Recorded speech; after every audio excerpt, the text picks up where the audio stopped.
I got started when I was 13. I was really young, and the people that bought me were people that were looking for, child fetishes. There was like 15 of them in a room, and I was really scared.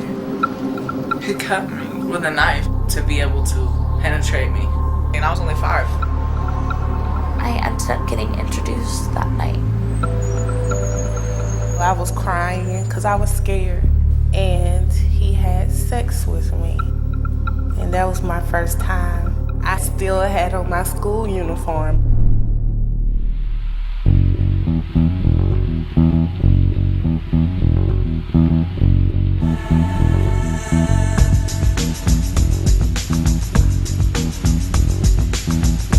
Men who come here to abuse children in Cambodia have 99.9% of the time already abused children in their own countries.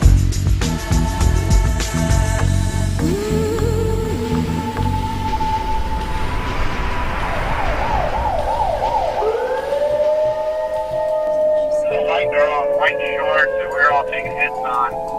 She looks scared out of her mind. She looks kind of young. Like she's afraid to actually go through with it.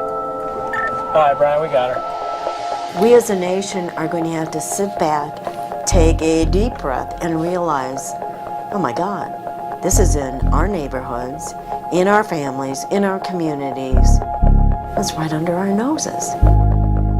We frequently see drugs and psychological brainwashing become part of the process of keeping them committed to the offender.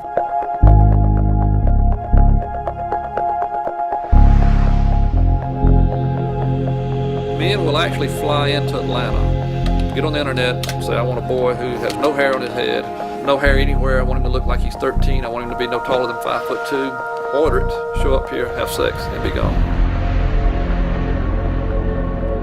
Anytime you go and meet any of these guys, obviously you know that something's not quite right if they're finding children to be sexually attractive. And then when we do meet them and you find that they have a box of condoms, they have teddy bears, they have love notes, you realize that they're out there and there's so many of them.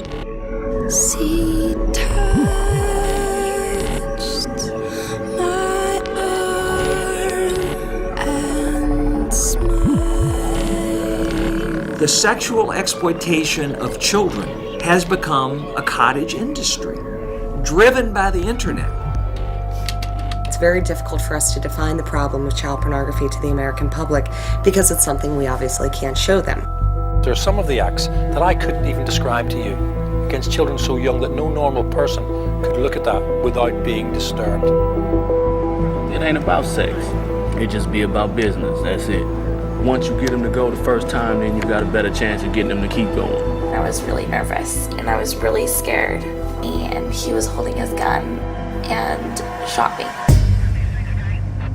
You cannot arrest 11, 12, and 13-year-olds and charge them with prostitution. You cannot criminalize children. I think people view the prostitution like a victimless crime. Most of the girls that we come across nowadays are 13, 14, 15 years old. I know these girls didn't wake up one morning and say, I want to be a prostitute today.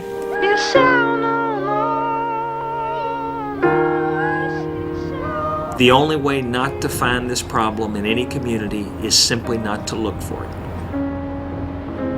There are millions and millions of photos of children who are being sexually abused. Nobody knows who these children are.